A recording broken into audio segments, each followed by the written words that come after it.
Donc bonjour à tous, aujourd'hui on vous propose de voir avec nous la bouture du pothos ou du Syndactus ou du liard du diable, voilà, ou des Premium,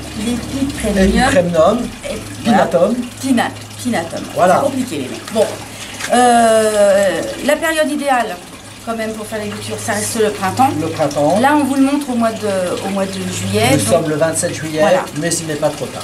Mais en fait, on peut bouturer cette plante-là quasiment toute l'année, sauf les mois d'hiver, octobre, novembre, décembre, janvier, février. Avec la baisse de luminosité, ça ferait que la plante reprendrait moins bien. Mais bon, voilà, c'est pour ça qu'on vous explique un petit peu la... Alors là, on fait ça au mois de juillet. On a cette plante-là, on va s'en servir de pied-mère. Parce qu'on l'a eu au mois de juillet. Voilà, alors là, ce qu'on va faire, c'est que ça ne va pas lui faire de mal de toute façon d'être taillé, puisqu'au contraire, ça va lui permettre de se ramifier. Alors là, ce que je vais faire, c'est que je vais, hop, tout bonnement, prélever une ou deux lianes. Allez, on va en prendre deux pour l'instant. Voilà, puis on en prendra deux. Alors celle-ci, on voit qu'elle a déjà été coupée. Et du coup, vous voyez qu'une nouvelle pousse s'est formée. Hein, comme quoi, donc, les ramifications se reforment très rapidement. Hein. Voilà. Bon, en tout cas, on peut en couper autant qu'on veut de lianes. On va déjà donc se servir de ces longueurs. Et là, ce qu'on va faire, c'est que vous voyez qu'à l'aisselle de chaque feuille, il y a déjà naissance des racines aériennes. Alors, ce qu'on va faire, c'est comme ça. Bouture de tête. Voilà, et là, ça, on va faire comme ça. Voilà. Tu vois, là, on va garder donc 3-4 cm. Ouais. Là, je recoupe le dessus. Je coupe comme ça. Hop. Ça, on s'en sert pas. Hop, celle-ci aussi, c'est bon. Donc ça. Là, la bouture de tête, on va faire comme ça. Du coup, celle-ci, on peut même lui enlever sa feuille. Ça, on peut lui enlever sa feuille éventuellement. Hein. Voilà, ça sera une bouture de tête. Là, hop. Le tronçon. Hop. Alors là, on voit le départ. Voilà, la racine aérienne, là, elle est bien sortie. Là, c'est le départ. Donc, on peut s'en servir. Alors, vous prenez, soit là, j'avais pris un sécateur, ou soit vous prenez une lame bien tranchante. Hein. Voilà. Alors, le substrat, là encore, on prend un substrat que l'on trouve dans le commerce, spécial plante verte.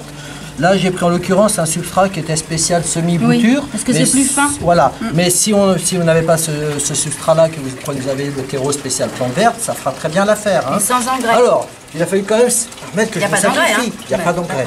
Il a fallu que je me sacrifie puisqu'il a fallu que je mange des croissants. Tu imagines?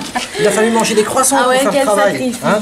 Donc, puisque justement l'avantage de cette petite boîte, c'est que on va repiquer et ensuite on va fermer. Et là, du coup, les boutures vont se retrouver vraiment dans une serre. Comme si elles étaient dans une serre. Hein. Voilà. Alors là, bien, tout simplement, je n'utilise pas d'hormones de bouturage. Voilà. C'est pas indispensable. Hein.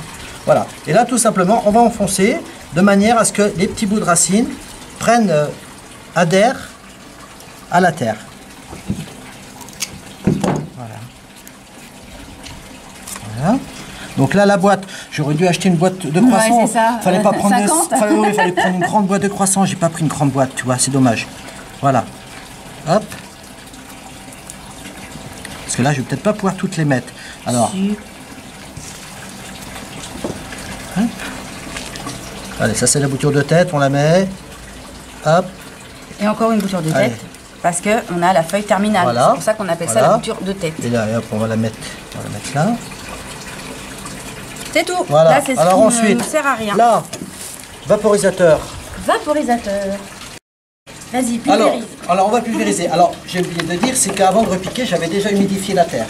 Oui. Hein. Donc voilà, là, on va juste se contenter de bien humidifier. Et c'est ce qu'il faudra faire de temps en temps. Voilà, ta boîte, tu auras du mal à la fermer de toute façon. Regarde-moi ça, ça va y arriver. Ça va faire un sacré bazar. Voilà. Il n'y a pas de petits trous? Il y a des trous. S'il faudrait faire des petits trous, des petits trous. J'ai oublié de faire des petits trous. On va faire quand même quelques petits trous. Enfin, voilà. Là, on n'est pas loin des 45 degrés dans la serre. Donc, il n'est pas vraiment utile de mettre le couvercle à fond. On peut le laisser un petit peu ouvert. Là, oui. Parce que le risque, c'est que ça les fasse complètement cuire. elles vont être toutes molles, et là, la bouture, elle ne prendra pas. Un excès de chaleur, c'est pas bon, hein. Voilà. Ça fait comme des épinards, on les fait cuire. Parce que là, nous sommes dans une serre. En effet, on n'aurait pas besoin de les avoir comme ça dedans. Là, mais par contre, il faut se mettre un petit peu à la place des gens, des personnes qui ne sont pas dans une serre, mais dans une pièce toute normalement éclairée, pas forcément excessivement chaude.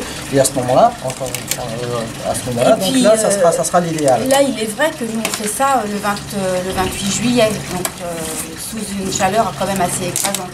Donc effectivement, chez vous, si vous faites ça au printemps, ça, c'est l'idéal. L'utilité de la boîte est à 100%. Bon, de toute façon, on va surveiller. Hein.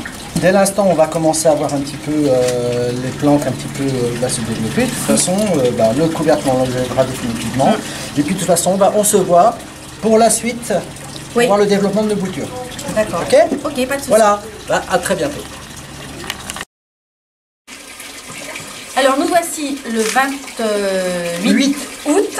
Donc, soit près de 5 semaines après avoir fait le prélèvement et les boutures. Et voilà ce que ça donne sur le poteau. Et voilà ce que ça donne. Alors, dans la période où nous avons fait ce bouturage, eh bien, on a eu une période vraiment extrêmement chaude, vraiment une canicule vraiment exceptionnelle, qui fait qu'il faisait tellement chaud dans cette serre que du coup, j'ai préféré retirer son couvercle.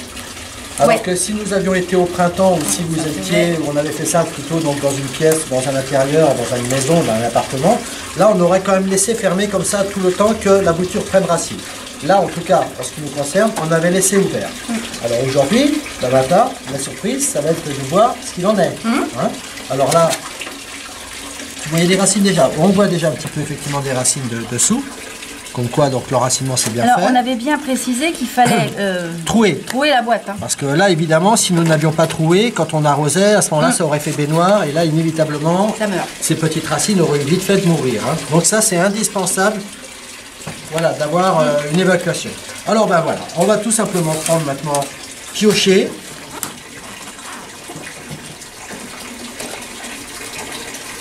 Regarde ça, si c'est pas beau. Alors là, c'est un peu la période délicate. Hein. Faut pas y aller comme les sauvages, parce que déjà, ce que j'aurais dû faire, toutes menues. Ce que j'aurais dû faire avant de prendre ça dans les mains, je me suis encombré là. Oui, voilà. Déjà, toujours pareil, un pot avec un drainage dans le fond, le substrat, le mélange spécial plante verte, plante d'intérieur. Voilà. Et là, ce qu'on va faire, c'est qu'on va les repiquer. On évite de trop retirer la terre autour de la motte. Bon là, celle-ci, effectivement, n'a pas pris. Voilà, celle-ci, elle a pourri. De toute façon, dans un bouturage, c'est tout noir. Dans un bouturage comme ça, il n'y a jamais 100% Et il n'y aura jamais de départ, hein, parce que c'est même tout mou maintenant au bout. Donc, c'est pourri. Ça arrive. Voilà, quand on voit ça. Donc, vous voyez, hein, je garde vraiment la motte. Hein, je ne cherche pas à savoir qu'est-ce qui démarre. L'essentiel, c'est de voir que nous avons des racines. Donc ça, c'est bien vivant. Voilà, celle-ci pareillement. T'en mets combien là? Moi, j'en mettrais 3 par pot. Il faut savoir si on a les 3. Alors là, maintenant, voilà. Hein, en mettant 3, c'était pas mal. Bon, là, finalement... Ouais, on en a d'autres. Bon, on peut les mettre ensemble. On peut faire par 3 ou voire même par 5. Hein. Allez, on va les mettre par 5. Ça vous permettra d'avoir quelque chose de tout de suite bien fourni. Et là, on voit carrément déjà la jeune pousse qui démarre. Hein. Voilà. Voilà comment ça... Là, on va en défaire un, puisque bon, maintenant on a le compte. Ouais. Voilà comment ça part. Voilà. Là, on va repiquer la 5e à côté. Ah oui, ça t'en fait même 6 boutures, là. Ouais. Là, ça sera bien garni. Hein. Allez, pourquoi pas. Allez. Hop. On va mettre la 6e au milieu. Bon, après, ça fait tout de suite mieux. Hein. Oui, de toute façon, voilà, exactement.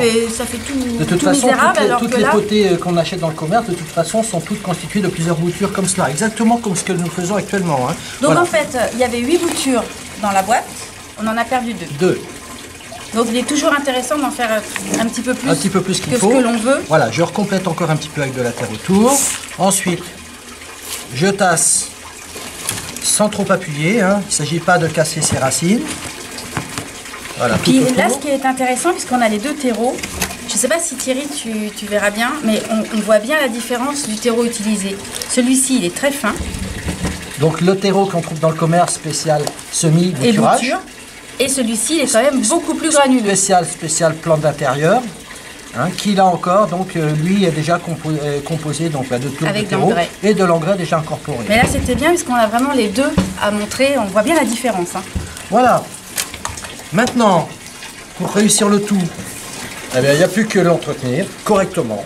Là encore, un petit coup d'eau. Alors toujours se munir d'une soucoupe avec toujours des billes d'argile dans le fond, de manière à ce que jamais la plante ne trempe dans l'eau, puisque toujours à bien savoir qu'une plante n'aime pas être les pieds dans l'eau. Voilà, donc la soucoupe, et là on arrose. Voilà, de manière à ce que les racines soient toujours bien hydratées.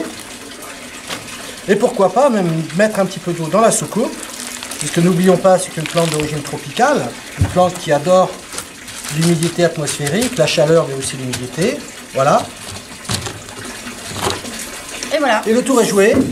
Maintenant, ça n'a pas plus très qu'à pousser. C'est vraiment très simple. Alors, ce principe-là, c'était là aujourd'hui pour le pothos, mais c'est exactement le même principe pour tout ce qui est de la famille des philodendrons, quelle que soit l'espèce de philodendron. Exactement pareil. Même principe de bouturage, etc. Voilà. Donc, il n'y a plus qu'à. Il n'y a plus qu'à, et puis on vous dit à très bientôt.